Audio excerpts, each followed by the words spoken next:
This is Q Racing News, brought to you by the Bank of America Racing Challenge.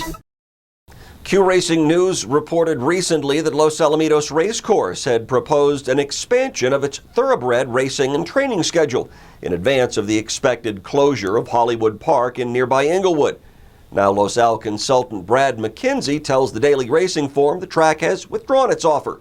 Should Hollywood go dark, Del Mar and Santa Anita are expected to request more racing dates, leaving about 6 to 8 weeks of racing in early summer and the fall for another venue.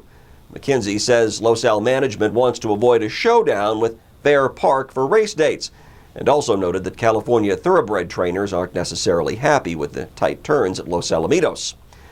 Last year's top-ranked horse in the AQHA Racing Horse Player Now top 10 poll for older horses is back on his perch.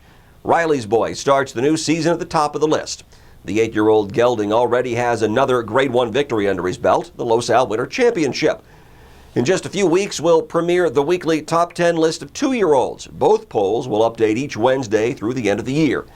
You'll find the weekly poll results at AQHARacing.com or HorsePlayerNow.com, including voting results. Fort Erie Racetrack in Ontario is going to race after all. The track was expected to close its doors this year following the cancellation of the Slots at Racetracks program. But the provincial government has since agreed to provide transitional funding. Terms of the agreement will be announced this week. Ontario signed similar agreements with Flamborough Downs and Georgian Downs, both standard-bred tracks. Fort Erie Racetrack first opened in 1897. Alma Chavez's Fetching Beauty pulled the upset at Remington Park this weekend, winning the Grade 2 $325,000 Oklahoma Futurity at 10-1 odds. The No Secrets Here filly made the lead in the final yards and pulled away to win by a half length under Victor Olivo, who said that she improved significantly since her non-winning trial a couple of weeks ago. Ed and Sammy Carter's homebred JJ Hitman placed, and Royal Rhythm ran third for breeder Galen Childers. The Grade 2 Oklahoma Futurity is the oldest Futurity in American quarter horse racing. The AQHA Racing Committee met in Houston at the association's annual convention and made a number of recommendations to the Racing Council. Among them, there can be no more than 2 members from a single state or from Canada on the committee. 11 members of the Champions Selection Committee were elected.